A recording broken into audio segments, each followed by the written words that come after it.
Hello and welcome to another episode of the Construction Corner podcast. I'm Dylan. I'm your host, and today, guys, we're back to doing interviews, and now we're bringing on executives from across the AC industry.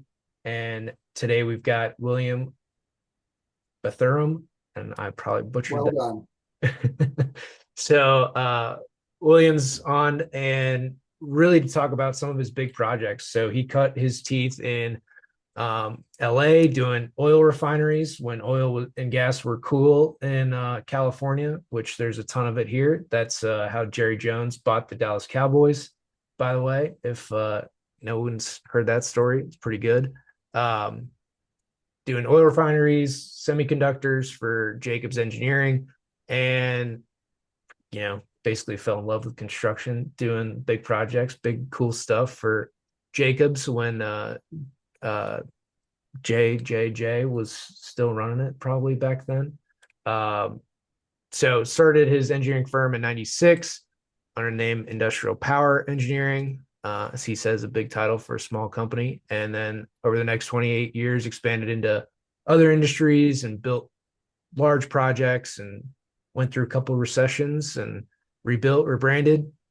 And now he's doing projects that are approaching like $2 billion in total construction value, which is pretty awesome when you start to work on projects of that size and magnitude. A lot of weight on your shoulders. Um, big, so the company rebranded to Volta, and he's currently a Dodgers fan. I think still a Dodgers fan, and hoping he can will them to win here after a bad game five. But with that, William, welcome to the show. Yeah, hey Dylan. Thanks for the intro, and we'll see what happens with the Dodgers. Uh, you know, After a 14-hour game three, you can't you can't do much. I mean, that's just crazy. You played two full games, full 18 innings or whatever for it. It's like, oh man. Yeah, well, if I had two rabbits' feet, I would have them both out. That was crazy. Um, so yeah, man, tell us about actually. So I have a gem here. This is Joseph Jacobs' book, who founded uh Jacobs and his whole story. So it's pretty wild, also really hard to find of a book. Um, but yeah, tell us your time at Jacobs. Yeah, that's really interesting. I didn't know there was a book. He wrote it in 91 is when this got published. So Anatomy of an Entrepreneur, Family, Culture, and Ethics. It's his story of Joseph J. Jacobs. And yeah, super interesting read about his time, the projects that made Jacobs. They had a few big ones doing big chemical plants since he was, PhD chemical engineer. Yeah, I heard a lot of stories. Jacobs bought, I went to work in 91 for a company called Wolder Engineering. They had their own building. They were on Signal Hill in Long Beach, and they were doing all this oil refinery work. They had all the disciplines: structural, civil, electrical, process piping. They had everything, and they were successful enough, built a four-story building, so it was a pretty good sized firm. That's where I came to work for. I was there for first year or two before Jacobs bought us.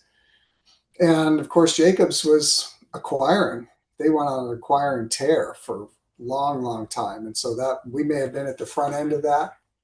Um, Acquired the firm. Of course, it changed hands. Everything became Jacobs brand. A lot of the same people, but it was we heard stories of the old man Jacobs and things he might have said in an elevator with someone here or there, and very colorful personality, from what I understand. So really interesting times. And oil and gas was a different animal back then. The culture was different, much more than today, of course. Um, but yeah, fond memories of Jacobs back in that time period. I guess for the audience, like paint a picture of oil and gas in California of all places, right? And in the 90s. Like what was it like?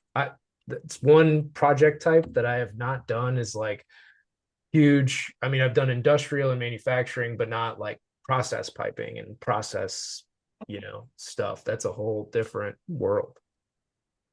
Yeah, that's a great question. It was an interesting time because, it was just as CAD was starting to be used on a decent scale.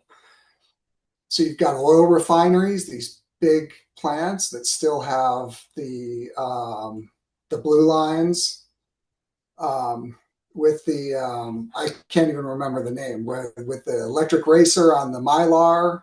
Oh yeah. Hmm. And so, what that day looked like for us. When I started there, I was in my mid to late 20s. I didn't have any experience.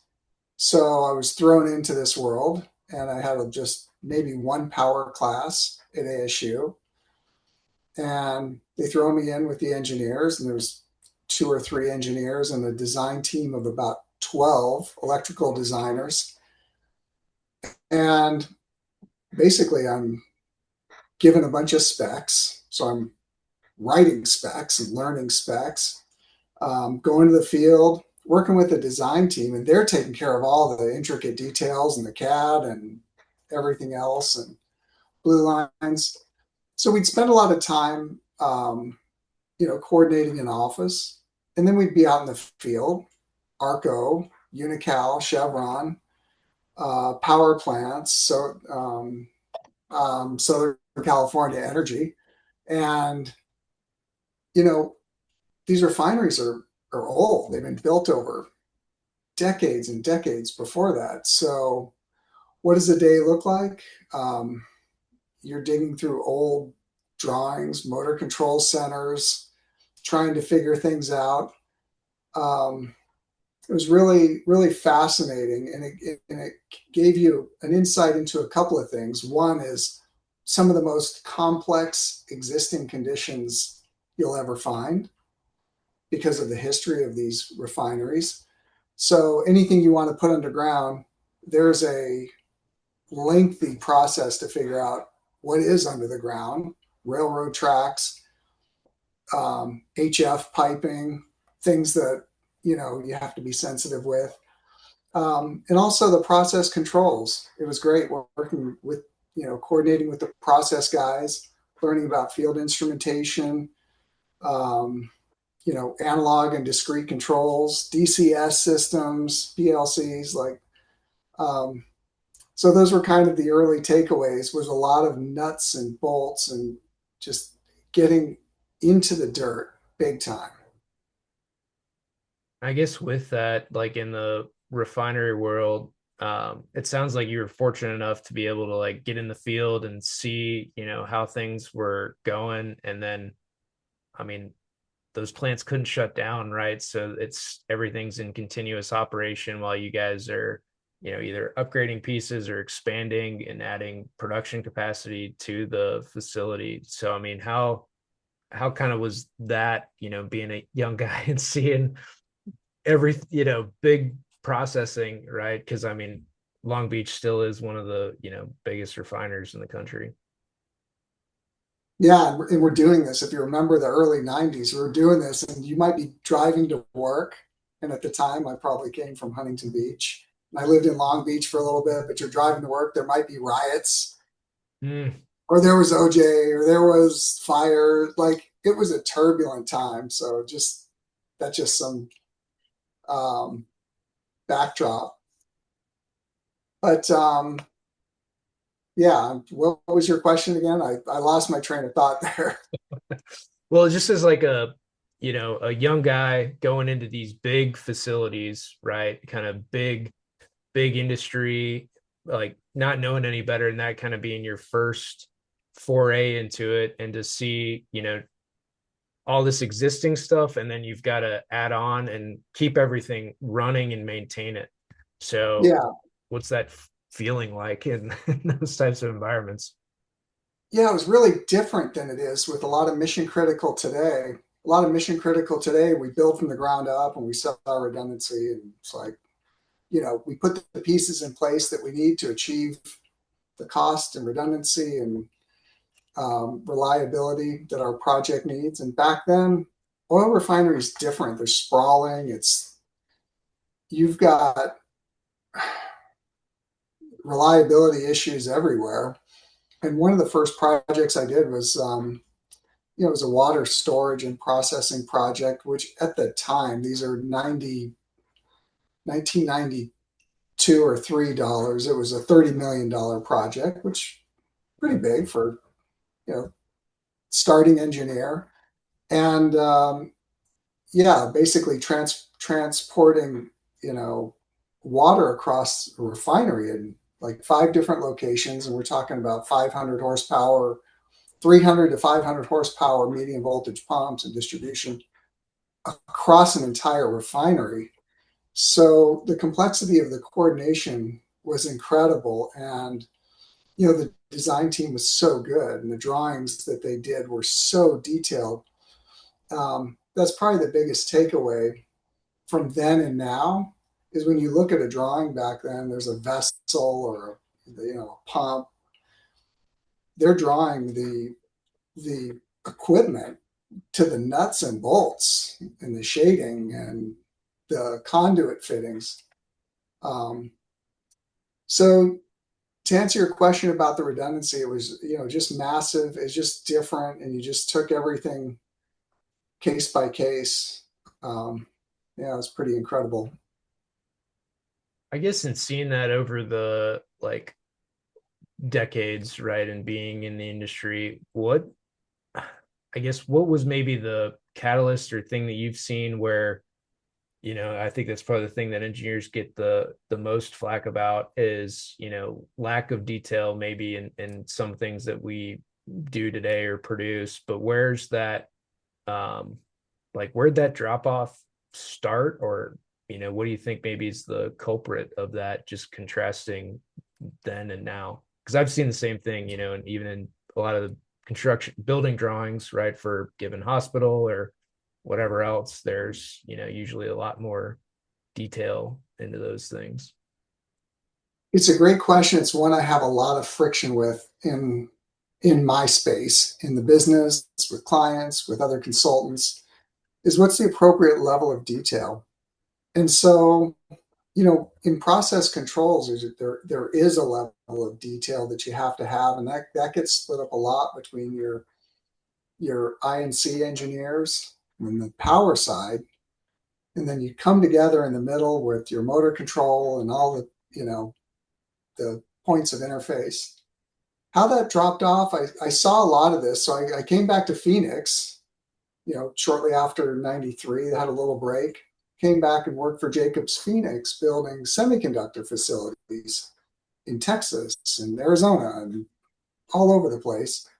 And the immediate difference I noticed was what you're describing. You don't have the big process controls element in a microelectronics facility. You have different things, different complexities, but they're not that level of detail. So right away, the instrumentation and controls portion peels away in favor of like BAS system, which is, everyone agrees, not in scope. In terms of the other level of detail, yeah, I think question comes up about, is it worth the electrical side to do the extra detail? Like, number one, is contractually, economically, is it worth for us to show this extra detail? And then number two, what value does that provide to the client? And I get a lot of pushback on maybe some things that we do where we want to show extra detail because of lessons we've learned.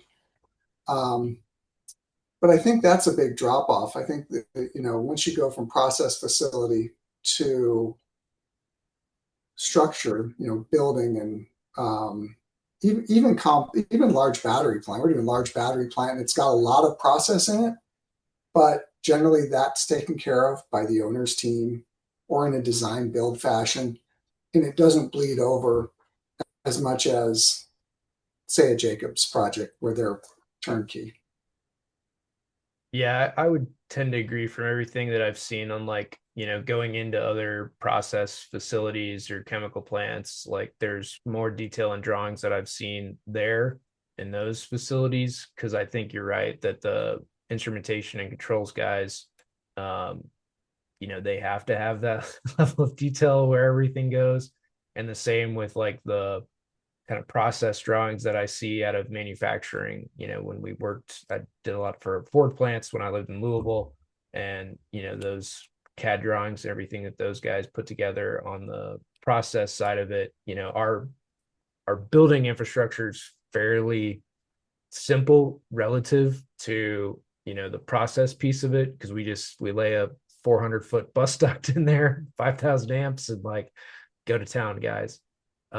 Is a lot of it so they can change it over every year whenever they have a model change or equipment change, whatever in the plant, they can, do with it what they will. Um, so that was, a lot of it is, and then they'll shoehorn their production into whatever it is. That's more, I think, unique to automotive where process changes quite a bit. But I guess Yep. what's that process change, or does like silicon and the wafer plants do their equipment change over quite a bit too? Yeah, and I would say microelectronics does a lot, and same with battery plants. You're building for things that are happening years down the road, a couple of years down the road from when you're starting. So of course, clients, like, the economy's changing, products changing. So that flexibility of the infrastructure is there. So you're kind of, I'd say you're designing with like two eyeballs, and one is on today, and one is kind of like flexibility and infrastructure for what might be the future, and kind of being a good steward of the customer's money to, not uh, create these bottlenecks in the future that are going to be super expensive. Spending today for flexibility, but not overspending and just bulldozing with over engineered systems. So yeah, I see a lot of that in other industries, which is the opposite of process, where kind of, we do large water wastewater projects years ago, and that was very much like oil and gas, where high level of detail, very specific pumps, everything is sized to make this plant operate with some room for growth, but not changing equipment every 5 or 10 years. Right. You're kind of, here's at least in that world, right? Here's your requirements today. Here's our water flow values. Here's where our projected growth is. So, in 5 years or whatever, we need to be able to do this, with the same pump. So maybe that motor operates today at 60 and then can, you know, ramp up to 80% of its, output over the next 5 years or what have you. Oh, absolutely. Yeah, and I mean, I can give you an example. Like, we did this 8 MGD facility for Surprise. It was great, and we did that, and we did. We were. This was a while ago, um, and so to level of detail, I think we were confident, and we did good detailed work. So when the customer was like, "Hey, we're gonna, can you do more of this instrumentation side?" Like, sure. Can you draw our PLC cabinets? Like, right. Oh yeah, yeah, sure. Termination diagrams, and from the instrument side, sure. And we were even doing sequence of operations for influent pumps. You can picture like five, if I remember correctly, 250 horsepower influent pumps that are all working in harmony with the coordinating the water flow with the drive speed, so that they come on and off at different flows. But kind of to your point, that system is built to handle the maximum, the minimum, a lot of it in between. Um, so completely different infrastructure, completely different sort of style of engineering than in a microelectronics world. Yeah, it's amazing, like the drive technology that's happened over the years too, from just like she's either running or she's not, to Yeah. anywhere in between now. Yep. Very powerful. I guess so, you know, over the kind of vast expanse of projects that you've been a part of, worked on, continue to work on, um, what's kind of been the biggest thing that you've enjoyed, in doing these projects, building the team, everything else that kind of comes with, being an engineer in this industry? Yeah, that's a really good question. I've enjoyed all of our big projects. Knock on wood, they've been, and I feel good. We haven't had a lot of drama, and our bigger projects have been actually over the years been less drama than some smaller ones. Um, the project teams, I think one thing that I really take pride in, I guess, or I enjoy, is that we're always there in the beginning, and it's like final punch list at the end. And between those two periods, there's four project managers, there's superintendents, and there's on the owner's side, there's a bunch of turnover. So I enjoy the start to the finish, like looking at um, the dirt lot, and then a couple months later it's a giant hole, and then you've got this cool structure and you kind of see what it's going to be, and next thing you know you're doing a punch list and everything's finished out. um, it's incredible. Yeah, I mean, love the whole experience, the construction side. I guess with that, like in going, start to finish on a project, as you've noted, it's always a little bit rare for, see a full team all the way through on a project. Um, I guess what do you see in that from, like, obviously as an owner of the firm, right? You're not going anywhere. You're going to be there unless something catastrophic happens. But outside of that, like, why do you maybe see the turnover across, whether it's PMs or superintendents or whoever? What do you think creates a lot of that turnover in those projects? Yeah, that's a good question. Yeah, I think in a market, in the market demand, there's certainly people that have other opportunities. So that's kind of a logical one. Um,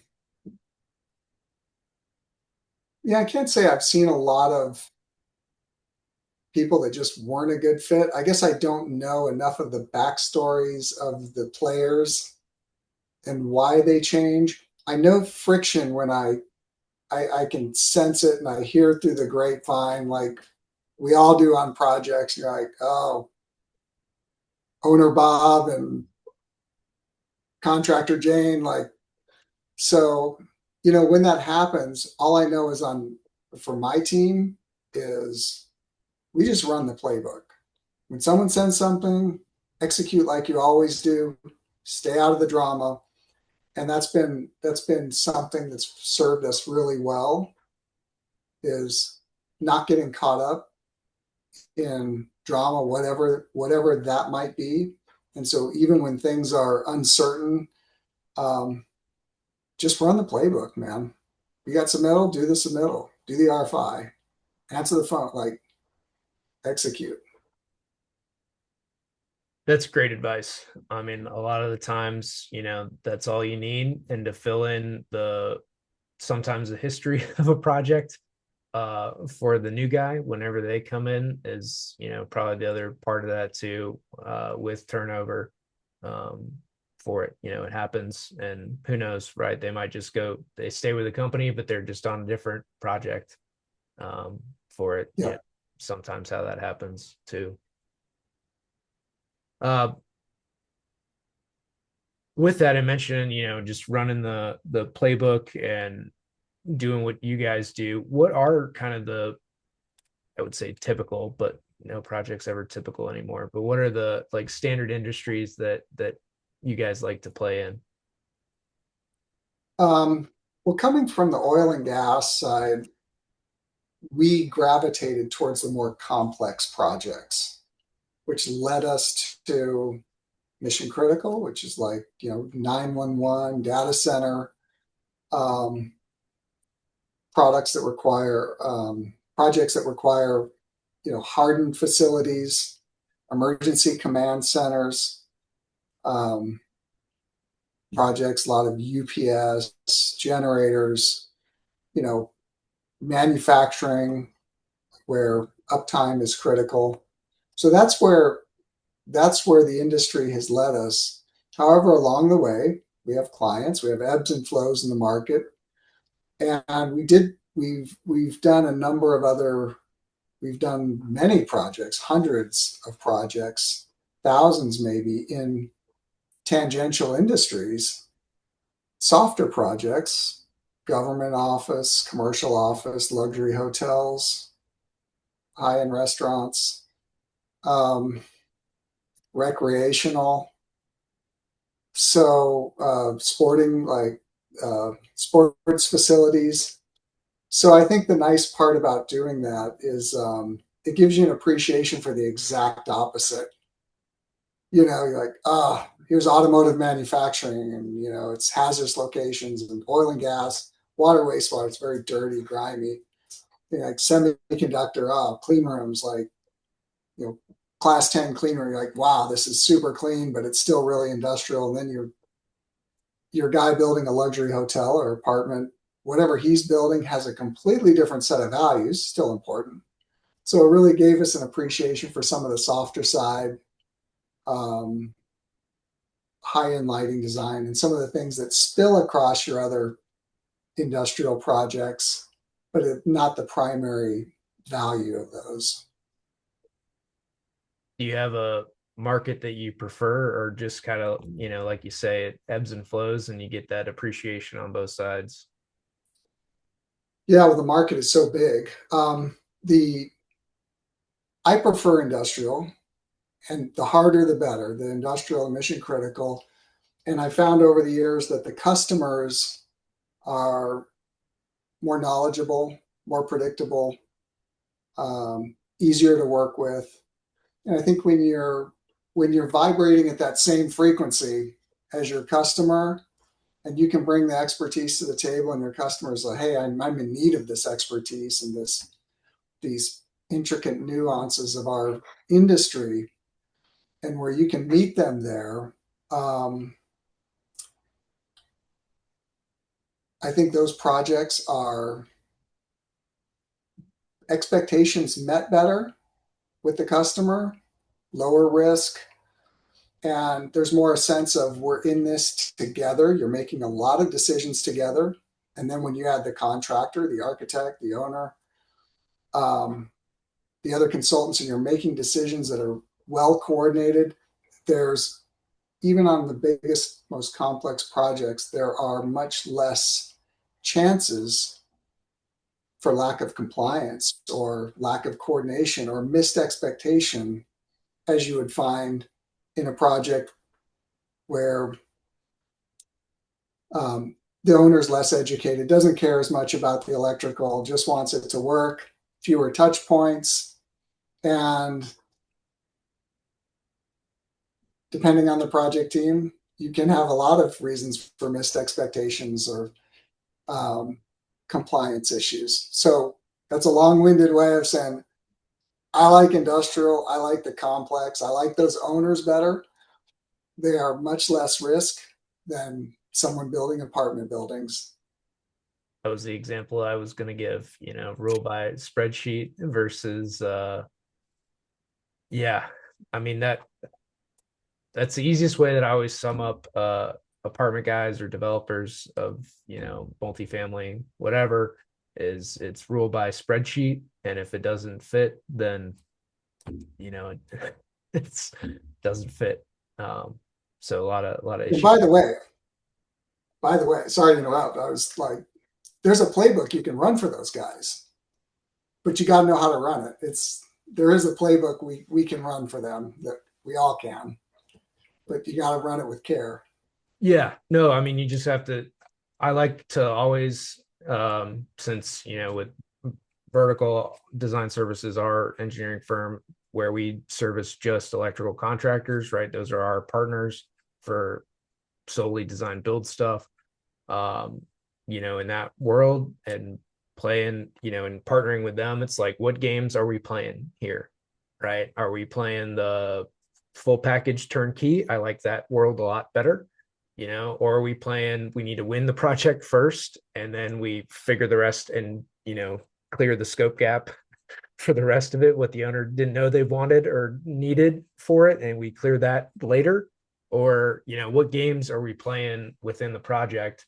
And, you kind of hate to frame it as a game, but it totally is, and what you're going to do and how you're going to work with that client or owner or, you know, general contractor in some cases, to again have a complete awesome project at the end of the day. But usually in getting there, there's some nuances in how they want to work it. Absolutely. I love that you said that because that's, if you can understand that up front and get everybody's trust, like, hey, I'm going to give you, you're going to pay me and I'm going to hopefully give you a bunch of options and I'm going to give you honest advice about these different ones. Some of them will achieve the same thing with different price points and others for different clients. You want to have value in spending a lot of money on things, that's a play too. Understanding what that is and what your client's needs are, that, as long as everything is fair and transparent, and um, I like to think that I like to present a lot of solutions. Say, hey, I'm Switzerland, man. You know, I can present a lot of things depending on your price point, and you know, let's see which one works out. I don't have an emotional attachment to, oh, this project needs to be A, B, or C because we've done that before, or something else. Um, so yeah, really important to understand customer, project, all those needs. Yeah, absolutely. And I'd be remiss if I did not ask about data centers, because that's probably the hot topic that's going around the industry. I don't think they're making generators fast enough, or, medium voltage switchgear fast enough, or double-ended substations fast enough for any of these guys. But what are you seeing in the data center world? And maybe give us some key insights on what you're seeing across those types of projects. Yeah, we're doing data centers for a lot of our clients, and it's just been kind of a continuing thing over the years in terms of what we're seeing that's industry trends. I would say we're not seeing a lot of our clients stray into the more exotic solutions, such as like the exotic cooling solutions. Seeing a lot more of a lot of traditional redundancy, two in, um, AB, bus ducts, hot aisle, cold aisle, lot of running the same playbook. Um, but we're not doing a lot of ground up data centers on the larger scale. We're doing a lot of them as part of other facilities. So, I know there's um, a lot of different cooling technologies out there, probably more on the mechanical side. On our side for data centers, I don't like to run the same playbook. I think with projects, it's important to bring with you the experience of other projects and redundancies that you've done, but kind of assume that you don't know anything about the specific project you're working on, and kind of build that linear thinking brick by brick of what is the level of redundancy, what's the owner spec, who is the owner, and kind of put that together. You may have arrived at the exact same place. Um, So on our side, yeah, it's a lot of very similar tactics. Nothing too exotic. Um, things that work, products that work. Yeah, and I guess maybe one of the more pointed questions I can probably ask for it to maybe help our audience is because I mean, you drive past these places, right, and you see just stacks of generators. If you've driven past a data center, what you can basically assume to be a data center, if it's a concrete block with, a crap ton of generators outside, it's that nice yellow cat or whatever they happen to have. But you're like, oh, that's a lot of generators in a concrete building. Okay, great. Pretty sure that's going to be a data center.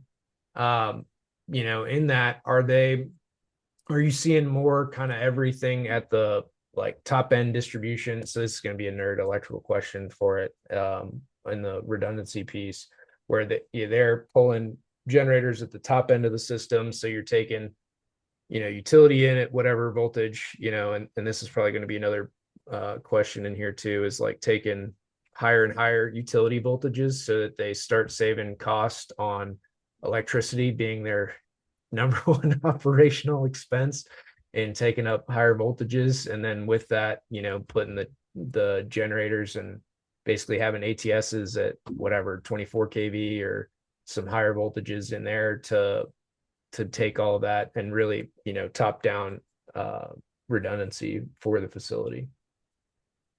Yeah, and I think that's the way we try and look at it, top down, bottom up. In the very planning phases of a new facility, whether it's manufacturing or data center, you're having a lot of those conversations with the utility in terms of raw megawatts that they're bringing to the site, capacities, um, the needs of your facility, and what are we guessing the minimum, the maximum need might be well into the future. So yeah, number of feeds coming in. Obviously, that's what makes a site attractive, and what voltage that is, and how much it's going to cost to get the overhead lines in. What's the power quality of those overhead lines? We do a lot of, we work with the utility and ask them about, using semi F47 as a baseline. How many events have they seen on their existing distribution or transmission within a recent period? So, that's the starting point.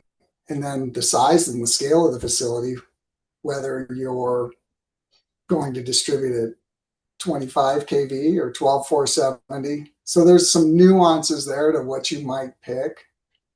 And then as you get down into cooling, and like you're saying, you've got your central plant or however you're doing your cooling there, and generator selection, and all the nuances to that, and just kind of building that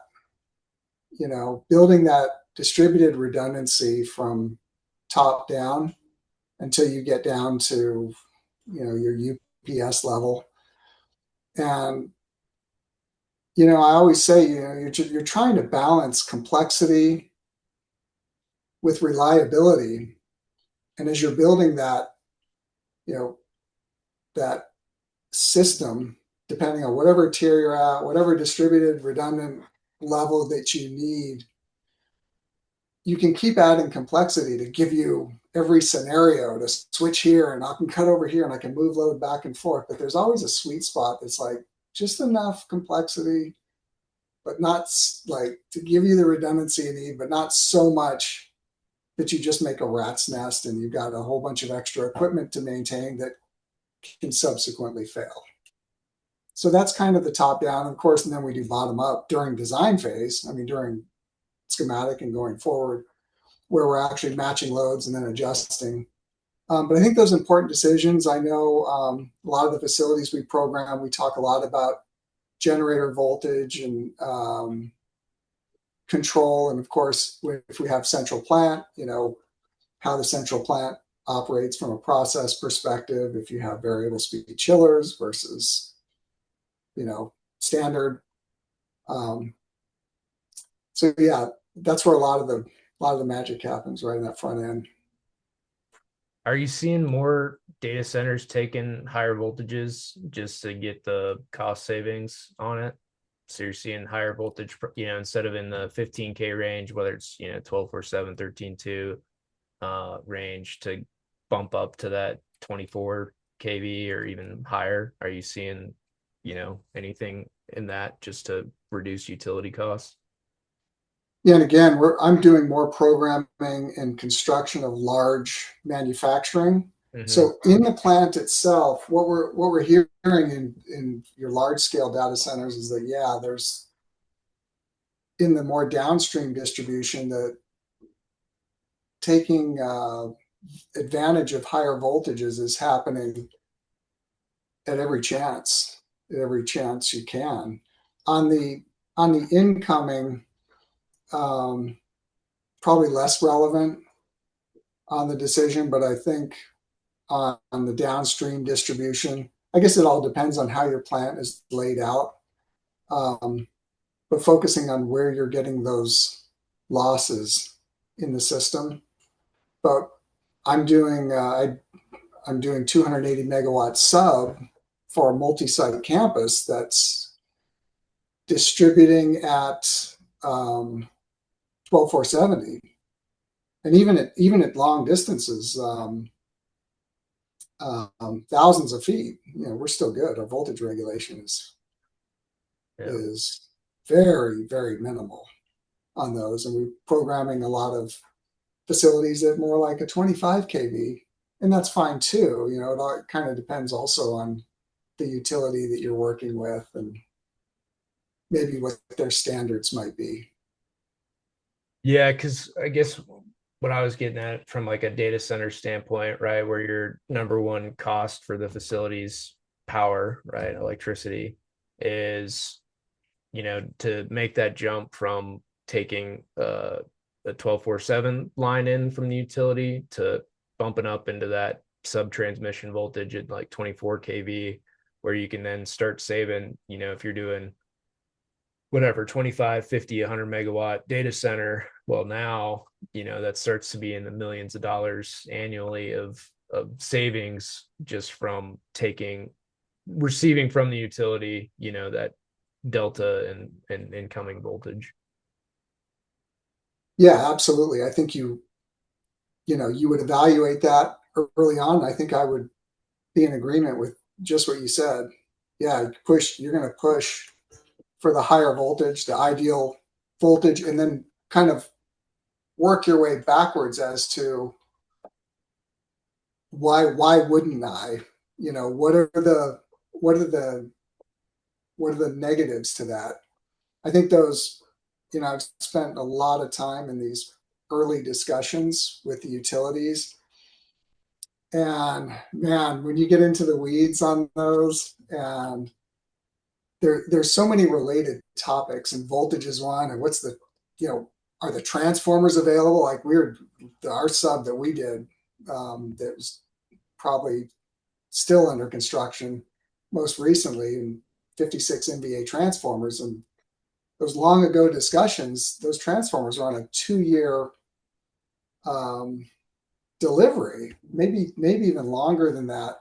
And then also the question about clawing back power. By the way, if you don't use it, we're going to claw it back, and what all those related formulas are. So, and demand charges and power factor demand, and you know, so those conversations are really complex, and they happen over a long period of time. Um, I think I was straying from your question about the voltage, but man, that's absolutely one of them. I think you're 100% correct. You start with ideal case, and then reverse engineer to something else if you have to. Right. Yeah, I mean, it's really, for anybody building data centers out there, I guess the point that I wanted to hit on was, you do have these big questions and big decisions, right up front, which then dictate your gear, which dictate distribution, which might dictate how you go for generator packages, and know that there's like I don't know, couple hundred, well, depends on the generator brand and manufacturer, but three to $500,000 difference per like 2 megawatt generator just on the alternator package that you choose, for these, right? So it's cheaper to have a 480 volt alternator versus a 13.2 alternator by like 500 grand or something crazy. So it's these, and then can you make it up or save money? Just go buy some transformers to put in the middle to get the voltage that you need for the distribution of the system. And so it's things like that, to William, to your point, is thinking through those pieces and what you take it in, and then your operational, complexity for the project, and making sure that it meets all your needs, obviously, and redundancy and everything else. But that's probably the big one, and having those big sit down conversations with the utility, and the pages and pages and pages of formulas and how they're going to charge you or not, Yeah, and even on the generator side, it's interesting. Like it affects the construction affects our design, especially during the last few years when supply chain and delivery times are so long with the procurement that one month we might be like, oh, you can get a bunch of 800s kWs because those are delivering twice as fast, and you have the same conversation literally like a month or two later, and they're like, no, we can't find an 800, but we can get a 2.5 meg. Like, so that affect, it affects us in the design. And of course, you have the whole paralleling, like all the other options and things to consider that you're trying to explain to the owner and find consensus on. Um, Yeah, and who's yeah, going to commission the paralleling system for it, and go through that whole process. Yeah. Well, and I bring up some of this for the generators too. Like I at a recent conference that I spoke at Santa Clara University, the CTO of DPR was there and gave a presentation, and they were talking about, because they build most of Meta's data centers across the country. And so for them, it was like, yeah, we just buy generators and stash them wherever we go and buy a plot of land, wherever we can, and set them there, and then wait until, Facebook Meta buys their next plot of land for wherever they're going to put their next data center. And then we just ship the generators there, because Meta's just paying us to buy generators and gear to hold on to for whenever they buy or build the next one. it's so good. Yeah. By the way, like, I mean, if you have an engineering team and you're like, hey, we're going to parallel this, we've got a bunch of solutions that'll work with this size to where you can stock them and we can, manipulate capacity based on that. Oh man. Yeah. You're going to use them, Yeah. especially right now. What's I a love hundred that. million worth of generators sitting in a yard for Facebook? It's like, That's, that's such good arbitrage. Like I'd love to do the finances on that. It would be so, I'm sure it's so ROI positive on that. well, they can build them faster, right? Like I think DPR shared they built a data center, like 110 megawatt data center in 11 months or something crazy. Because Wow. I think they just had all the gear. So like they had no lead time issues, and they could just work through it. But yeah, it gets kind of wild. Yeah. Lead times. I mean, yeah, lead time for electrical, everything's over a year. Yeah. Um, all right, because I think we could talk about a lot of this stuff forever, but we do have to kind of land this plane at some point. Um, with that, where do you see the industry heading? What's kind of maybe the future? And even for those, and I'll kind of combine this question or these two questions into one, maybe, and answer it how you like. But for the next generation to succeed, and kind of setting up where the industry is heading, as well as what the generation coming up, the new guys coming into the industry and where it's going, and maybe there are two answers, maybe it's one nice combined answer, but what's that look like for the next generation coming in, and where we're heading as an industry? Yeah, it's a really good question. Really important one. You're referring to the consulting side. Yeah, yeah, as engineering, well, I mean construction in general, like what's maybe our role moving forward in construction? Will it change? Will it be the same? I think projects are only going to get bigger. It's kind of the trend. Yeah, I feel like there's more specialties now. Like design teams, we can do a design to a maybe a lower level of detail because we've parsed out some of the complex parts. Um, I would encourage, younger engineers to, um, go into the more complex, and then go backwards. I think in a lot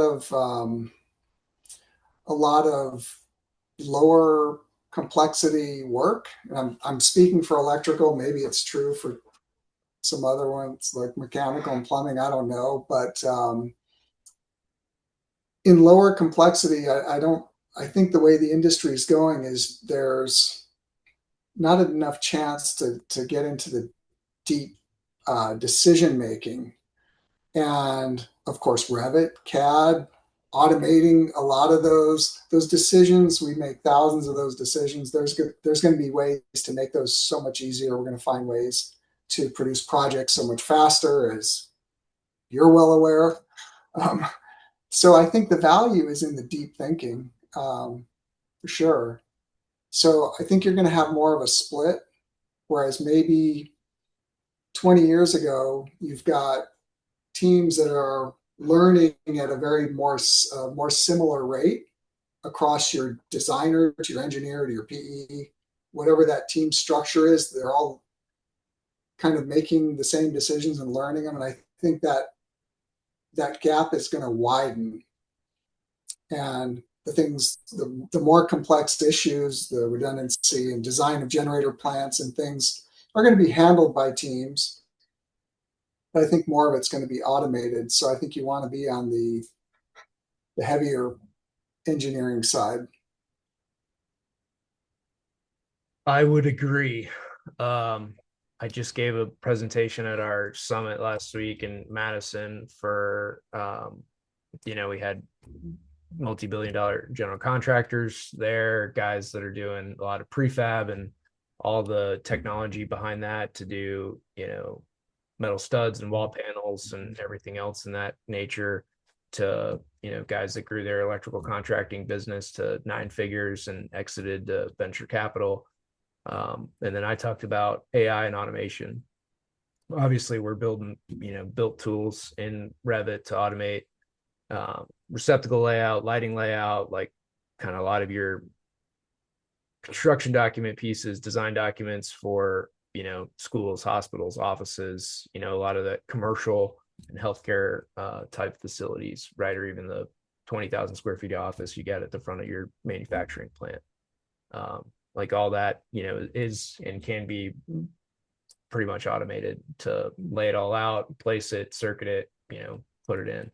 So that, we've solved over the years.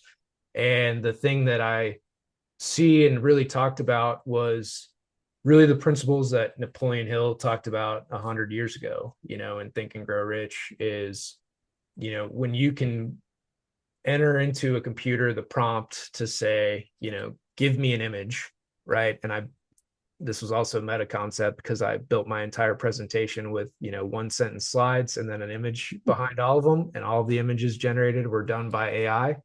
So it's like, look, I generated this entire presentation and I can't draw, more than stick figures, right? Put a one line together. But like all of these images were AI generated. And it was literally, my thinking and thought processes that made them come to life.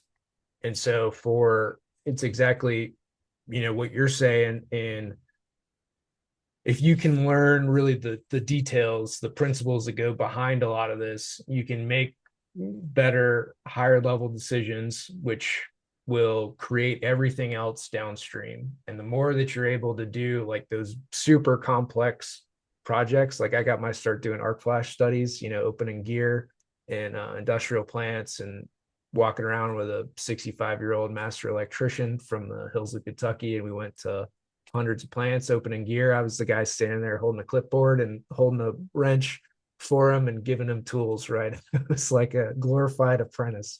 on walking these facilities. And it's really that. It's if you know everything that goes in behind it to perform the calculations, to design the systems, to everything else, that's going to be the biggest value moving forward. And then obviously being able to talk to owners and the rest of the project team. Yeah, and as you're talking, I'm thinking about this in our own firm. We have our own custom GPT, so we're using AI, but we manipulate it to where we force it to use very specific calculations. If it's a calculation, very specific response, and to tell us whether it's pulling from somewhere or whether it's pulling from our internal um, algorithm. And so, yeah, we're trying to take the very basic and boil it down to automatic, and take the complex is doing the programming. Yeah. I mean, that's where it's heading. So, I mean, the more that you can learn and be ahead of that curve, the better off you're going to be. And then, it'll take 5 to 10 years for pricing to catch up in the market. That's if it ever does. There's just going to be the value there. And kind of, well, I guess that's a question. Do you think the historical fee structure will stay, in percentage of construction? I think it will. That's my knee jerk reaction is that it will, because the value of those high level decisions is where the money's made. I think good engineers can save their clients so much money, like so much, that if they want to shop a cheaper design, like, I mean, go for it. Yeah, no, I mean, the reason I can bring up those numbers for like generator costs and everything is I just went through a pricing exercise where we, dropped 7 million off the generator package and, added two back in transformers. So it's still a net of 5 million on just a generator lineup. It's like, it's a very simple, hey, I know you wanted 13.2 generators, but here's a different package for, that'll save you 5 million. And that you're saving the client. Yeah. Yeah, I mean, that value that value is real. Yeah. Yeah, I Yeah. love that.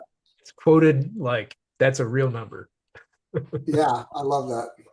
on, a project that we've got. So, or that we're, working through pricing. But those are, I mean, that's a real cost of what generators are, but that's important to kind of note for everybody is like, look, you go through these exercises or pricing and design criteria or options and lead time and working with, distribution on it and your decisions, like you're saying, and hey, we can get 800s. It's like, all right, swipe your credit card, let's cut the PO, let's go, let's buy them. Yeah, and what is an inexperienced engineer that makes two bad choices? It's either I make the wrong decision and cost you money, or I don't know what I don't know, and so I have to over engineer it. Now you paid 2x for what you didn't have to, and so that's where the value can come in for someone that knows the customer, knows the marketplace, knows all of the tools in the toolkit.